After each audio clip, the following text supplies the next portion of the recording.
புத்தி நடத்தக்கூடிய ஒரு உதாரணத்துக்கு ஒரு புதன் புத்தி நடக்குது அப்படின்னா அந்த புத்தி இருக்கக்கூடிய அந்த புதன் இருக்கக்கூடிய அந்த பாவகத்திலிருந்து 6, 8, 12ஆம் பாவங்கள் வேலை செய்யாது.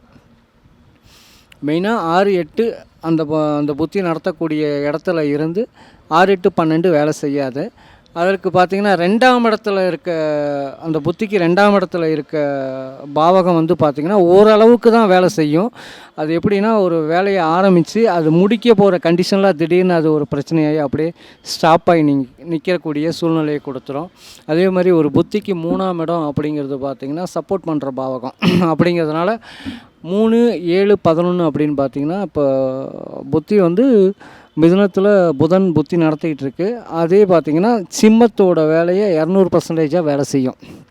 அப்படிங்கும்போது புத்திக்கு 3, 7, 11 புத்தி நடத்தக்கூடிய கிரகம் இருக்கும் பாவகத்துக்கு 3, 7, 11 அபிவிருத்தமாக வேலை செய்யும் அப்படிங்கிறது. அதே மாதிரி பார்த்திங்கன்னா 4, 8, 12 இந்த பாவகங்கள் வந்து ஒரு மட்டுப்படும். அதாவது வந்து ஒரு வேலையை ஸ்டார்ட் பண்ணி அது ஃபினிஷிங் ஸ்டார்ட் பண்ணி கொஞ்ச நேரத்துலேயே அந்த வேலையோட பாவகத்தை முடிச்சிடும். இது வந்து இந்த தசா புத்தியில் நம்ம பார்க்க வேண்டிய விஷயம். எந்த புத்தி வேணாலும் நடக்கட்டும். உதாரணத்துக்கு இப்போ வந்து